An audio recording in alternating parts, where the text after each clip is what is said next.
All right, so we're recording now. All right, so let's get started. Again, we'll probably take about 40 minutes, and feel free. This is our classrooms and our field trip and our kids fishing day are all about learning. So if you have any questions, if you have a fishing story that you want to tell, feel free to jump in and share your story with the group. Okay, if you have any questions about anything, again, come along and this is interactive. Okay, so feel free to ask questions and tell us about your fishing stories. First, with a show of hands, anybody? How many people have been fishing before? Me. Good. All right. Hold on, let me see if I can. Me. All right. So we're going to go ahead and get started. Okay. So the name of this book is called Let's Catch a Memory. And if you look over to the right side right there, you see that little buff, tough little worm. That's my image. That's me right there. It means anything is possible. Normally, the fish is eating the worm, but instead the worm is catching the fish. So just to remember that anything is possible. Okay. No matter what your dreams are, anything you guys want to do in life, anything is possible. Okay. It means against all odds. So this is my logo that I use for my TV show. And this is what started the kid fishing program. So that's going to be our teacher. It basically represents me. And we're going to go through the book. Okay. Any questions? Nope. All righty. I can only see 4 people on the way the screen is set up. Mr. Cervantes, so if you see anybody, if you have it on full screen or see anybody raise their hand, just let me know, okay? Or if you have a question and you want to drop it into the chat, you could ask a question in there too, okay?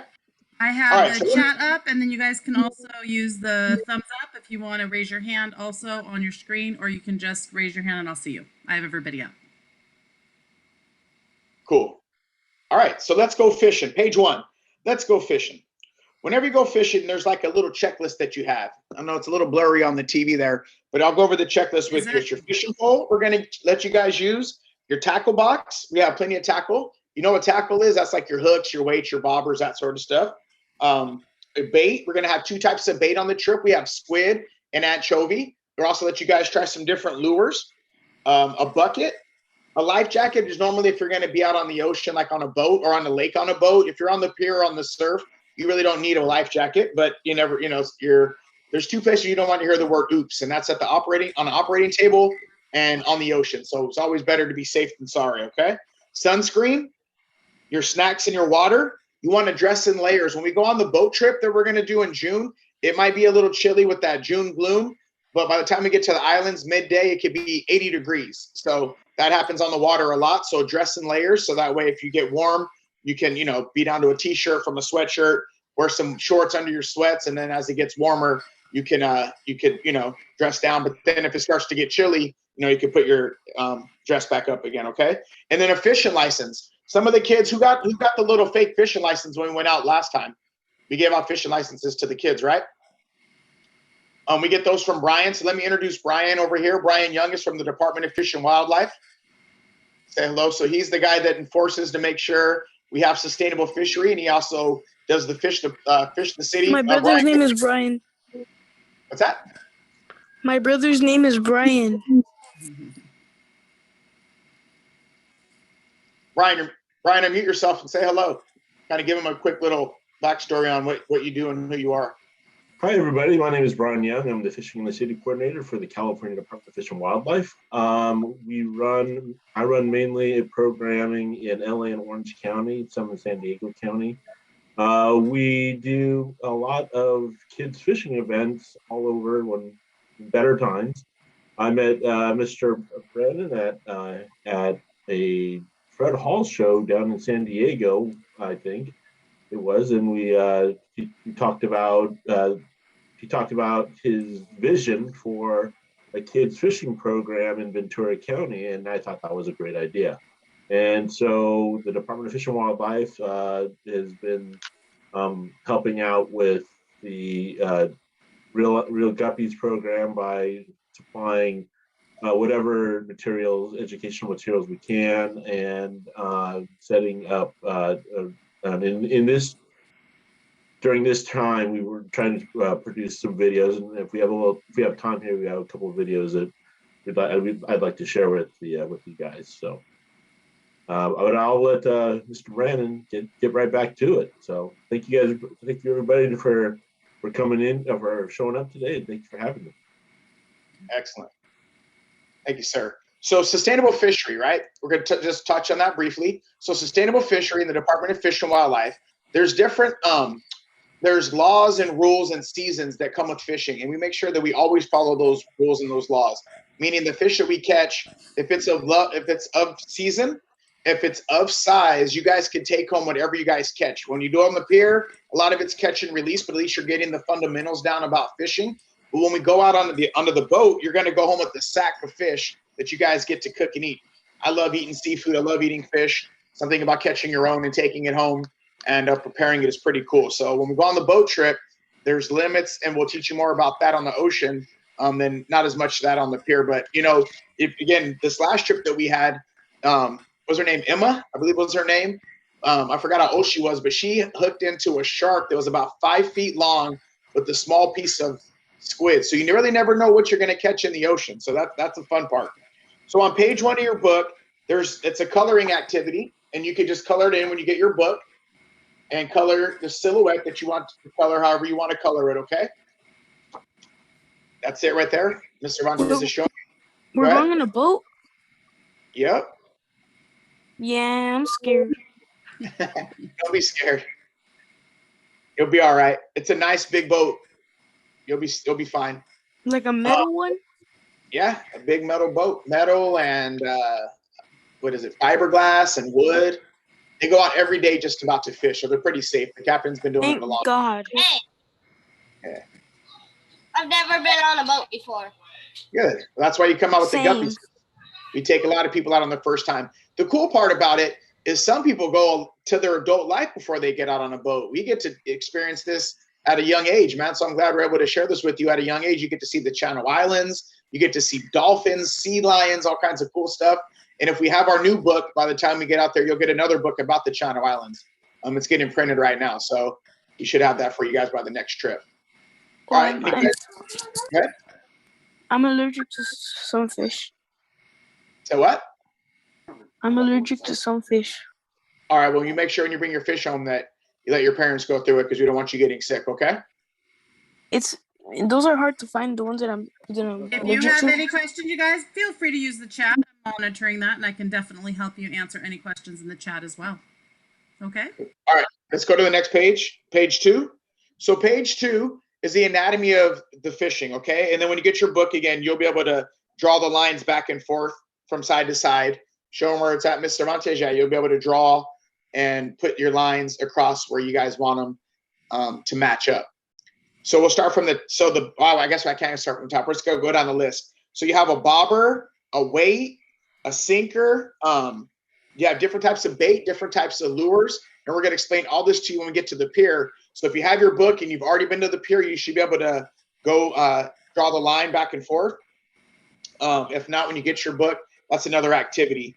But we're going to go over all this stuff when you come to the pier and on the boat. You're going to learn how to take your fishing string and go through the fishing pole. See how the fishing pole here on the left? You're going to learn how to put all your line through those guides. You're going to pull it around, learn how to tie your hook, your weight.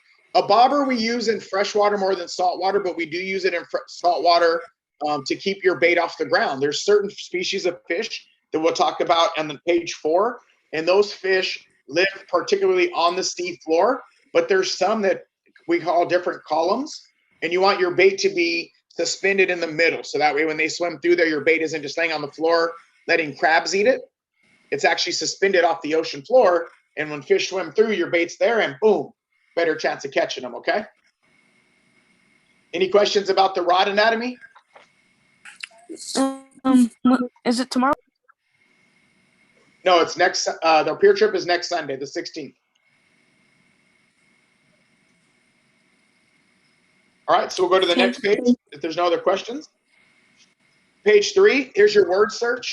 So I love these. When I was a little kid, I used to get this book called Highlights for Children. Anybody my age knows what Highlights for Children are. So when we started doing the workbook, I tried to design that. So that way the parents that are hanging out with their kids doing these are pretty familiar with, this sort of stuff. But on this, we're going to go over a couple of words with you guys real quick, okay? And when you do this, Mr. Vantes, we want to draw a line. Your words are going to be throughout the book. They're not going to go up and down. They go side to side. They go backwards. What happened? It's a little blurry, Mr. Vantes. Does it get any clearer? Is it blurry for you guys? Yes. No, I'm seeing some people are saying it's fine. Thumbs up if you can see it. Okay, the word search. Nope. Seeing half. I'm seeing 3/4 are saying yes. Like 2 are saying no. Okay. Nope. So it could just be the connection. All right. Cool then. As long as so many guys can see, we'll just go through it. That's good. All right. So we're going to go over some of the words, okay? Conservation. So again, that's what that means, that we don't just go out and catch everything. There's limits, and we want to make sure that we're putting back small fish so that they can breed. There's different seasons of fishing. So that's how we help conserve this resource so that your kids and your grandkids will be fishing someday too. Fishing, angler. Another name for angler is fisherman. There's going to be a quiz on that later. Ocean, bait, bobber, reel, line, halibut, which is my favorite fish, rod, boat, and fisherman. So remember, angler is the same as a fisherman, whether you're a boy or a girl. An angler is just another word for fisherman, okay? So you'll all be anglers by next week, all right? So again, Okay. you just take your pen, your pencil, your highlighter, and use those words. And again, these are important words, and we're going to talk more about them on the when we're on the pier. And if you have any questions, I'll explain it to you too. Go ahead. We're gonna color today? Did you get your book yet? I only have I have one of these. Yeah, you'll get a book that looks just like this. We're just going to show you each page, but you guys will each get a book, and then all these activities will be inside, and you'll get to do them all on your time. Miss I already have Zapata, that are word search. they going to get the book before they come out to the okay, mine's gotten clearer. Are they going to get the book prior to the pier day, or are you guys going to give them at the pier? I can give it tomorrow. Whoever's at school tomorrow, I will hand it to them, and then I think I see the Rocha girls, mom, in the mornings too. So I'll make sure they get them tomorrow. Excellent. I also All right. have the digital form, and I'll put my email in the chat for the adults. If you would like this in digital form, and you have a Google Classroom or something that you can share to you can share, then it's interactive, and you can actually do the book online as well. Just let me know. I'll put my email in the chat later.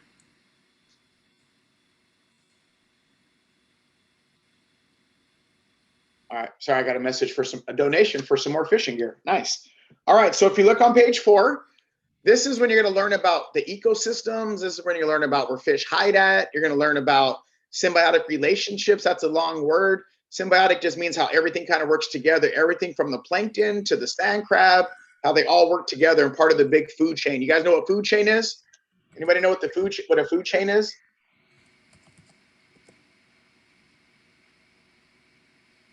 Nope. Nope. Okay. So I'll give you an example. Is Emma here? Is that her name? The one that caught the shark at the on the pier? She's not going to be able to make it, Kevin. Sorry. Okay. I was just going to give you an example, let her tell her story. So she she looked into a big leopard shark. You see the leopard shark there? You want to highlight where the leopard shark is at? Oh, right there. Yeah. She caught a humongous leopard shark. And it was, see where these little pylons are on the bottom of the pier? We lost it right into those pylons. Now, the reason that they hang out in there is because you see these perch and these mackerel? That's what they eat. And this leopard shark comes in to eat these guys. So that's part of the ecosystem. Now, these perch will eat the sand crab. You see right there, it says sandy, shallow sandy areas. That's where they hang out at because they eat the sand crabs, right? So when we're fishing and when we're trying to catch fish, it's always good to find some structure to best catch yourself a fish. If you go out to the desert, there's like 5 or 6 critters that live out there, right? You got a vulture, you got a snake, you got a scorpion, but there's not a lot of life. But if you go to the rainforest, how much life is living in the rainforest? They're still finding new species of things, right? So look at the kelp forest over there. See where they see the kelp forest?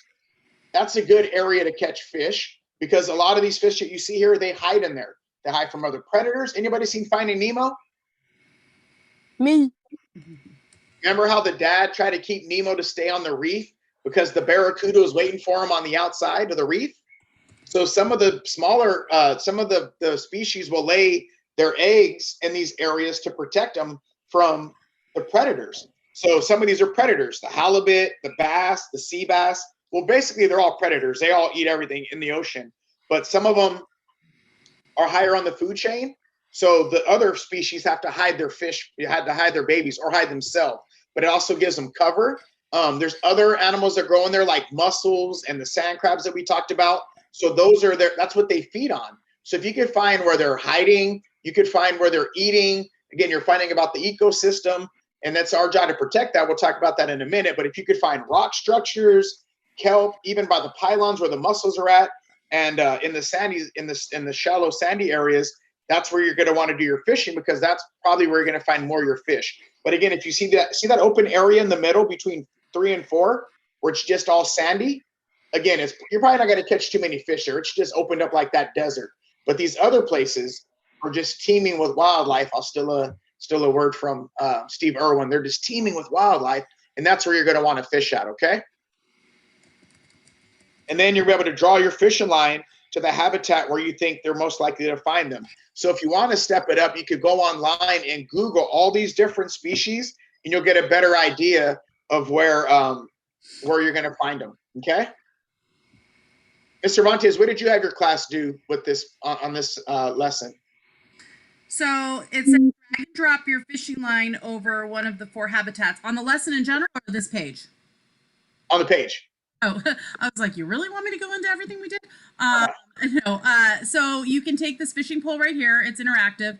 And then you would drag and drop your fishing line over one of the 4 habitats. And then we went through and we researched what we would find there in our local waters.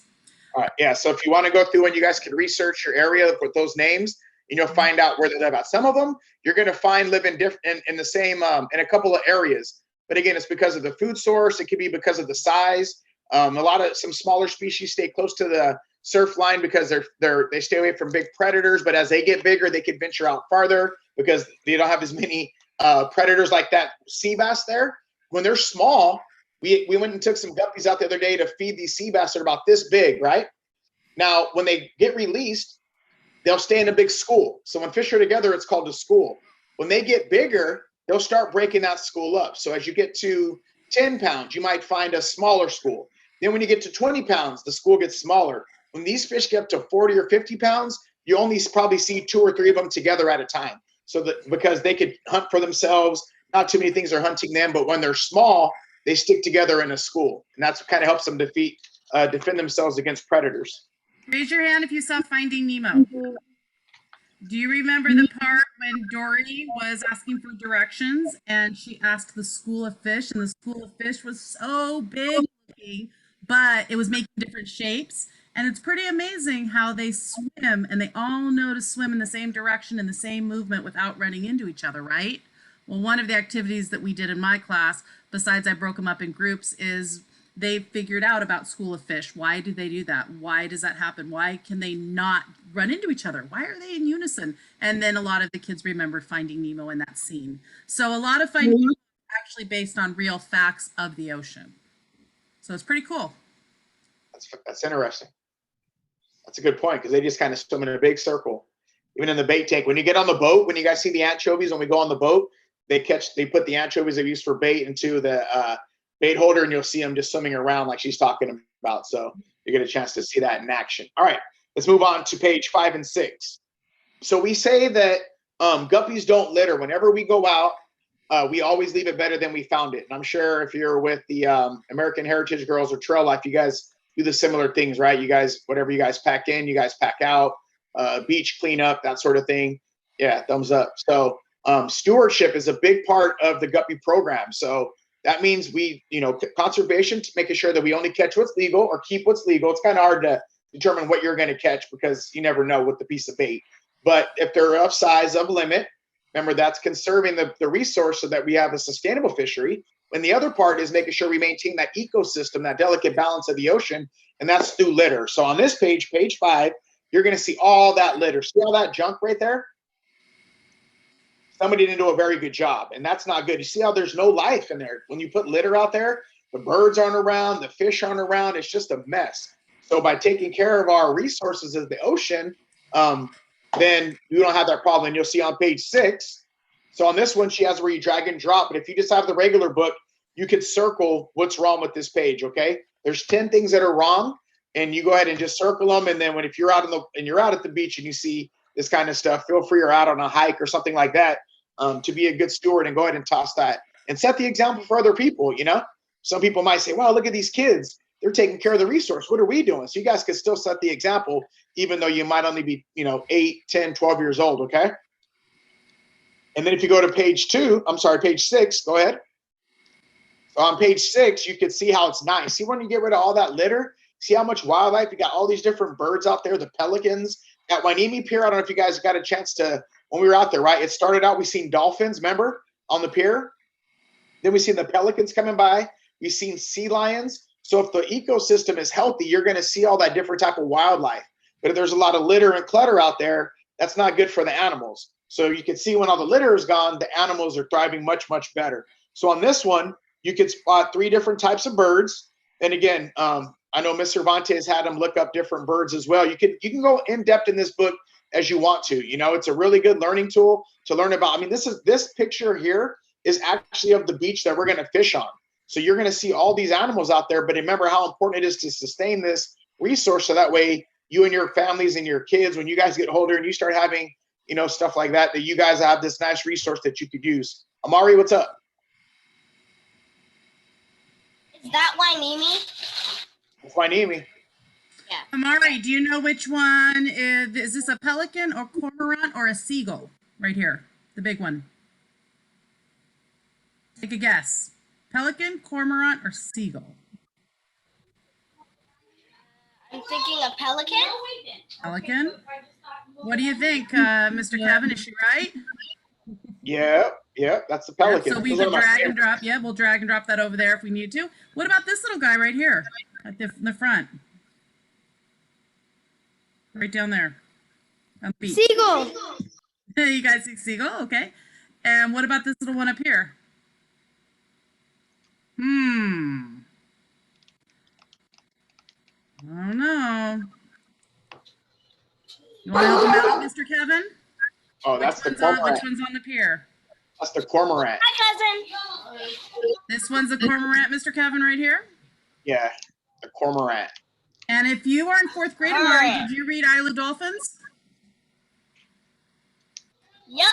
Yep. If you read Island of the Blue Dolphins, which is based on San Nicolas Island, which is right out of our waters, a huge part of what she talks about in there is the cormorants, because the natives would use the feathers from the birds to make clothes. So cormorants are part of our local wildlife. So and it goes back to a lot of our education in our schools too, guys. Excellent. Yeah, when you go out fishing, those cormorants will steal your live bait. So we'll learn about those at the island. When you're trying to fish a bass and you catch a bird, it's going to be these guys, okay? You'll see. They're a lot of fun out there at the island. Wait till you guys get to look at them. I went fishing and I said my line and I said my pole almost snapped. There was seagulls trying to steal my anchovies. Yeah, they'll do that too. They'll steal the bait. So they might be a little crazy and a nuisance for fishing, but this is still this is where they live at. So we're entering their place of living to catch fish. So they get the right of way, it's still their habitat. It's their house. We're out there to catch fish to bring home, but we make sure that we don't damage the wildlife, right? No matter how many we accidentally catch when they're eating our bait or they steal our bait, we got to respect the wildlife out there, okay? That's part of our job too, all right? So you're able to clean out on page 5 is going to tell you about what's wrong. Page 6, and again, you could do your research and check that out. And this here on the you can see that memorial there. You see that big sundial? That is where they do the beach cleanup every Saturday from 8 to 11 with our city council member, Stephen Gama. If you want to go out there and help on a beach cleanup with your family, they do it every Saturday at Port Wainimi Beach, okay? So that's part of the stewardship, is making sure we clean up the environment. And again, setting the proper example. All right, let's jump over to page 7. So page 7 is a fill in the blank, real easy. You might want to wait till you do your kid fish until you come out on one of our kid days or fill it in already. But you could fill that in. If you could fill it out before we go on the boat and then bring it with you so we could see how you guys did it, kind of like a Mad Lib. That'd be pretty cool.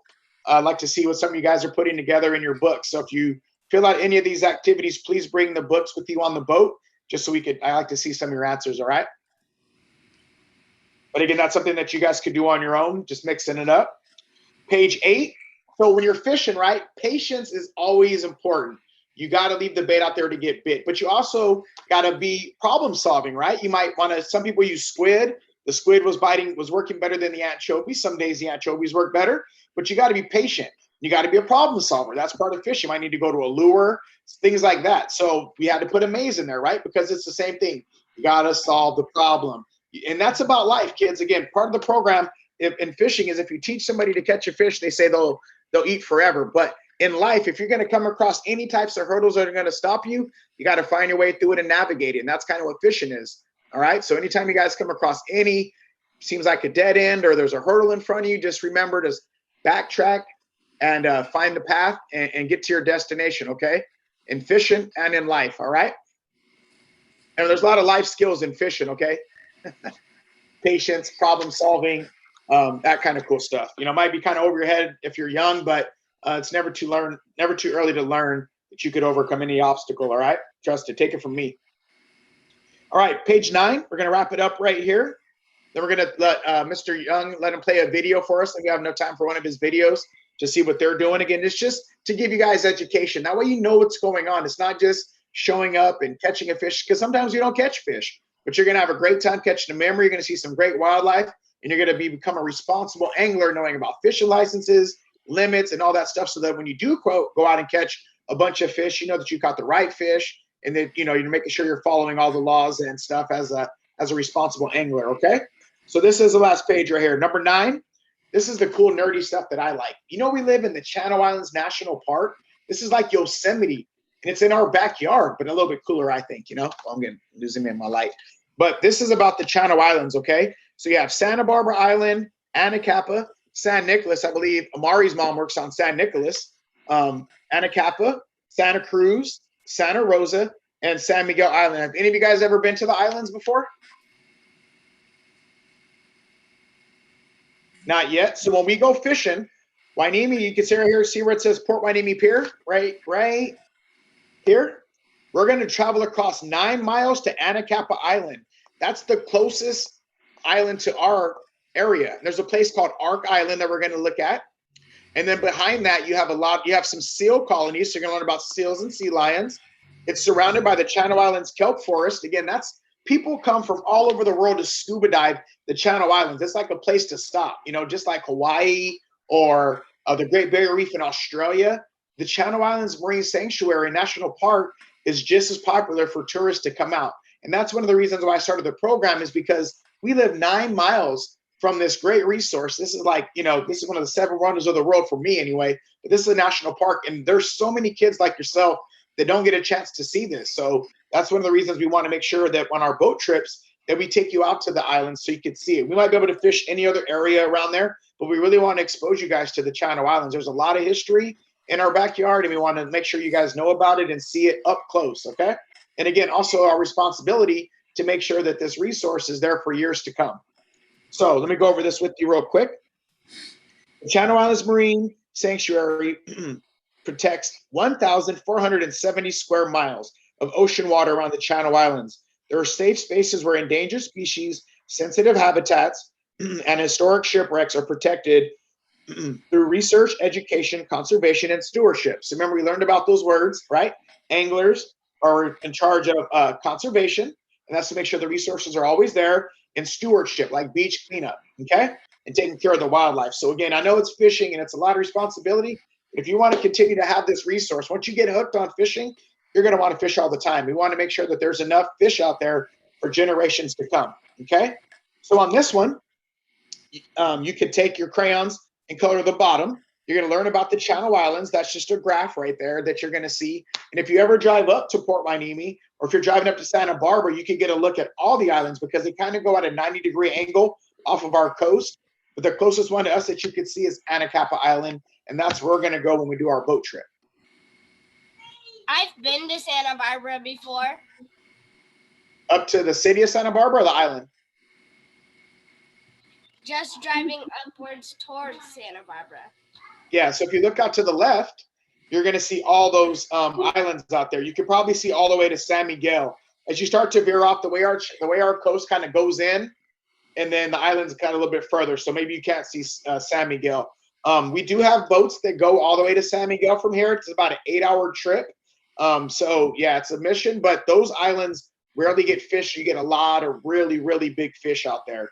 We do those on overnighter trips or 2-day trips, but they don't get fished as much because more people are right out in front of the Channel Islands Harbor and Ventura Harbor, and it's easier for them to just get across the channel right there. But there's some big fish. Again, people come from all over to fish our Channel Islands and scuba dive, and we just want to make sure that you guys get a chance to get out there and experience some of that action, okay? What kind of questions you guys got?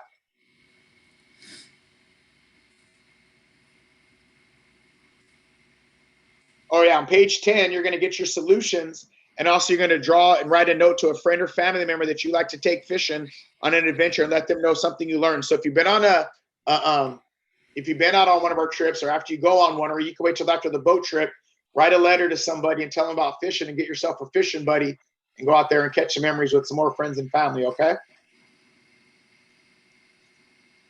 Do you have any questions before we go, or any comments or any stories from previous trips that anybody's been on they want to share? How long are we supposed to be here?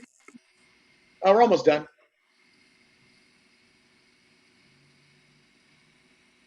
What else you got there, Ms. Cervantes? You want to jump in anything else before we let? Yeah, just if you end up getting the digital form, I know that my students really enjoyed having the theme, and they realized this really wasn't just about fishing. This was about finding, no matter what your dream is, no matter what your hobby is, no matter what your passion is to really persevere, learn about perseverance. And perseverance is really the act of sticking to something and pushing through even when it gets hard. And I know this last year, especially for you students, it's been tough. It's been a tough year with the pandemic and virtual teaching, and getting out and doing this is going to be such a cool experience. I love your dog, by the way, Claire and Jacob. And it's going to be such a cool experience for you to get some fresh air and I'll be honest with you, you guys, I've never even been to the island, and any of the islands, and I was born and raised here, and I'm almost 50. So, you know, you are so very, very lucky to have a opportunity to be a part of this amazing program. And like I said, I'm hooked. The first time that Mr. Brandon came and spoke to my kids, they're so excited. If you have a chance to see any of his YouTube, they had me upload a bunch, but there's a bunch of YouTube videos. He has a show, and they're learning so much about fishing, but again, just more about a local kid who grew up here, right here in Oxnard and Port Hueneme, who had a dream and who stuck to it and made it happen. And that's pretty cool. So that's called perseverance, sticking to it. So hopefully we can make that your word for the week leading up to your fun trip. And I wish you guys a great time. So from this teacher to you, have a lot of fun. Okay. Perseverance. I have a question. Yep. What's that? What time is it? When the boat trip is. What time is the boat trip? Yeah. We leave at 8 o'clock. We'll get you guys the information. It leaves at 8 o'clock out of Ventura Sport Fishing in Ventura. We get back about 4 o'clock. It's about 8. What is that? How many hours is that? What date? It is, I believe, the 24th of June. 24th of June, it's a Thursday. Yeah, June 24th. Yep. I'll get you guys the name of the boat and stuff. The boat's being transferred up here from San Diego right now, so they're working on it. When they give us the boat up here, I'll get you guys all the info. Was there some other questions that came into the chat?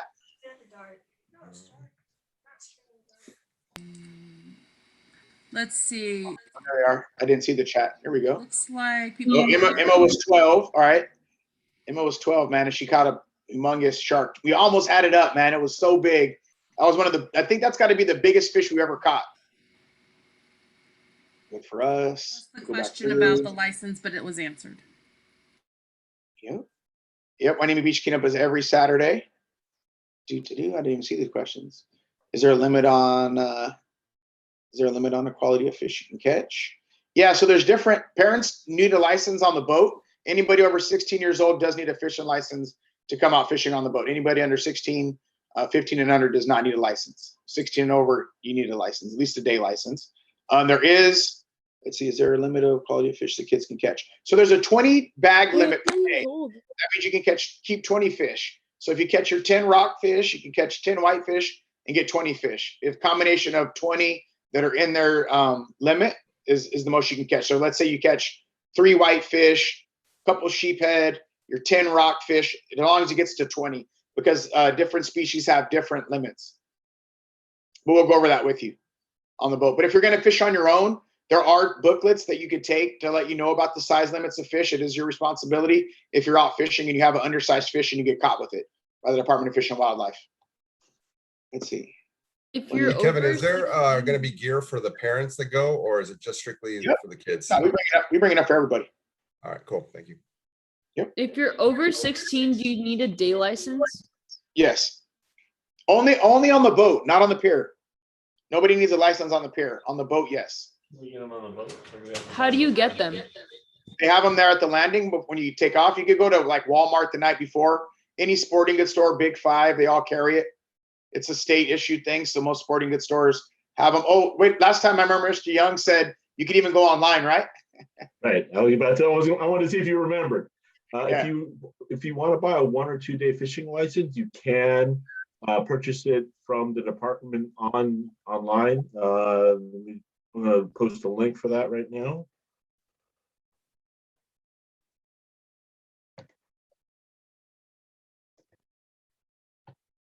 And the 1 and 2 day fishing licenses you can purchase online and print it directly from your printer, and that'll be your license for the day. Is there a way that you could have that? Can they keep a digital copy on their phone, or do they have to print it? We haven't done that yet because because of hacking issues. So we prefer people to print their copy of the license. This way they can sign it.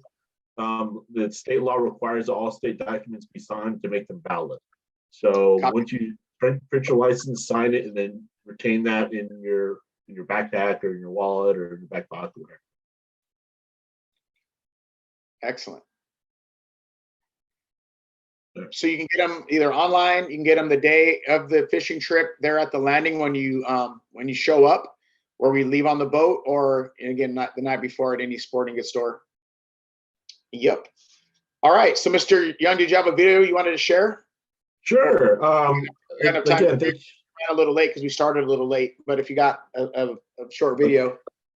Yeah, I got just a quick video. I mean, Mr. Brandon does a great job at talking about everything, for mostly saltwater fishing. But the cool thing about California is that, exactly what Mr. Kevin talked about, he started fishing in a creek right by his house.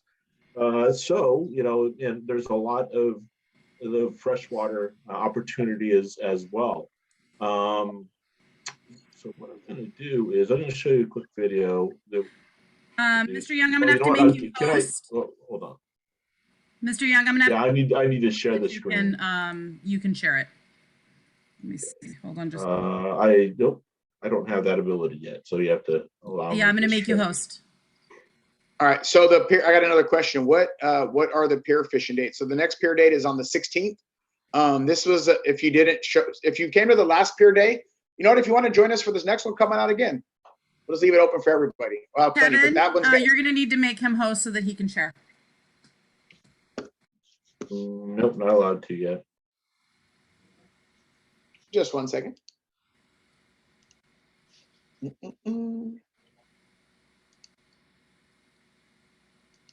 There you go. Yeah, we're almost done. Just let him play his video and then we'll get going. We're a little late. We had some technical difficulties getting everybody on. We kept it to about an hour of actual time, though. Again, thanks for being patient with us.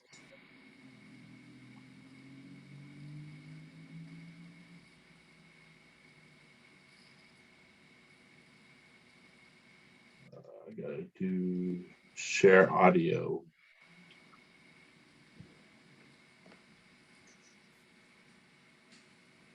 Share sound.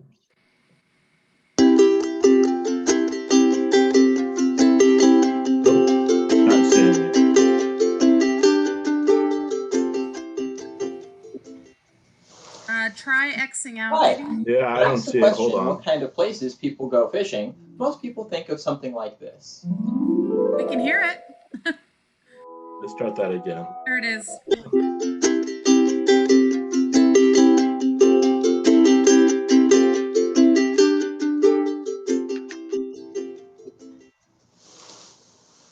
Hi. When asked the question, what kind of places people go fishing, most people think of something like this.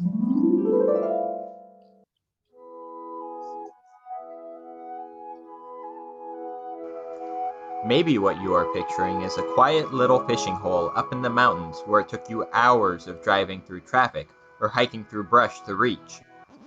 But there are many fishing locations much closer to home than you may realize.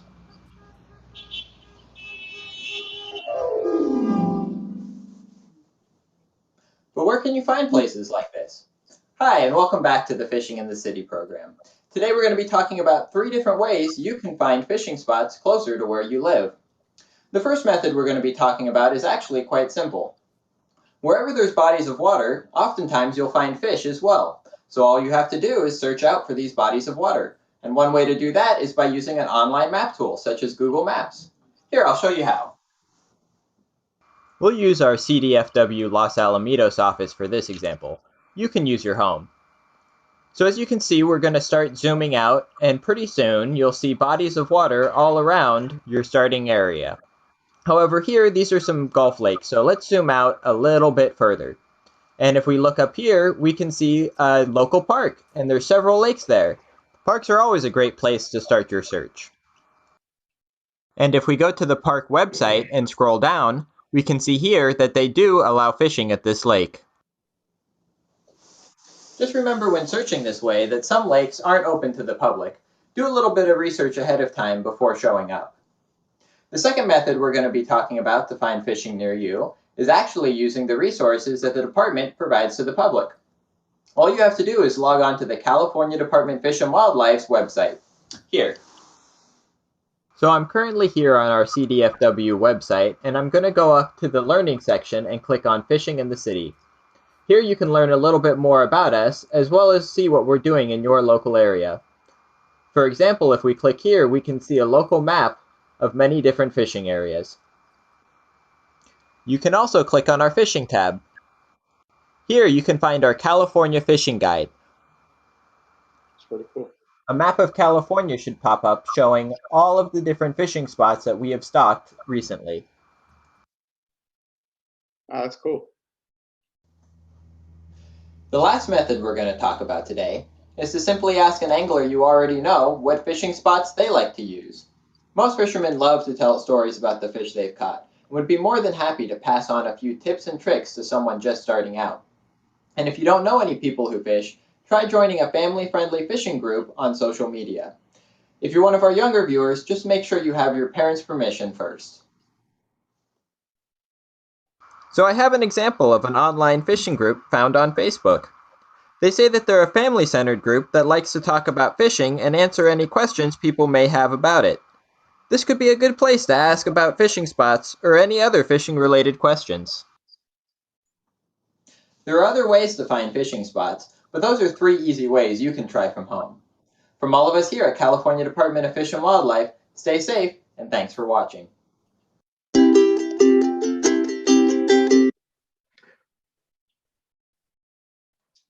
Cool. That was So- good.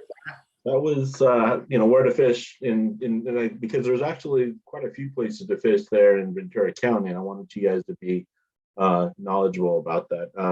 And also, if you could go to our website, you could try, actually the faster way to do it, fishinginthecity.org, fishing in the city, all one word, .org. Click on, and we'll have some videos there for beginning anglers. So that way, it's more specific toward freshwater fishing. So that way you can go fishing with Mr. Brandon in the ocean, and maybe go fishing at what's some of the local lakes there that people are allowed to fish at, Kevin? Local ones we got out here is Lake Casitas, Lake Piru, Cachuma's close. I think that one in Simi Valley dried up. I think they had a problem with it. That one that we did the other Fish the City events. There used to be one in Agora that's already shut down. But yeah, Casitas, Piru and probably Kachum are the closest, or Castaic out here. Those are the lakes that you can fish in freshwater in Ventura County.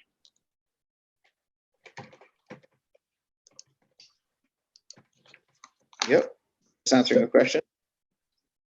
Yeah. I think that's about it, man. It's already 8:30, so we went a little late. Thanks. Sorry for all the confusion. Does anybody have any questions and know when the dates are that we're going to be doing this? Hey, Kevin, I sent you a direct message just asking you a quick question about. I just replied. Okay, thanks. Yes, sir. So yeah, we'll do a final tally and see how many spots we got left open for some extra family members and stuff once we add up the kids from this 16th trip and then add up your guys' trip too. Then we'll see how many spots we got. Because with COVID, there is only a certain amount of people they could let on a sport boat still. They're not at full capacity. But our boat trip is actually a day after the governor opens everything up. So we'll see how it works, you know. But we got to make sure we stay compliant too. And they have rules and regulations that they still got to we got to follow on the boat. Yeah. So I think that's going to do it. Any other questions, or what do you guys think? Again, we're learning how to do this as well. We'd like to thank again that we have partnerships with our educators that like what we're doing to share this, to help us out, for coming in to help. I mean, this is a really community effort right here. Teachers, small local nonprofit, the state coming in to help with the Department of Fish and Wildlife, educators, and a couple other different organizations. So this is a really good community effort right here that you are taking part of tonight. So it's a pleasure for me to be hosting and providing this for the kids in our area and the family engagement, man. So again, this is a good way, that heartfelt moment of seeing what community can really do in our backyard, you know?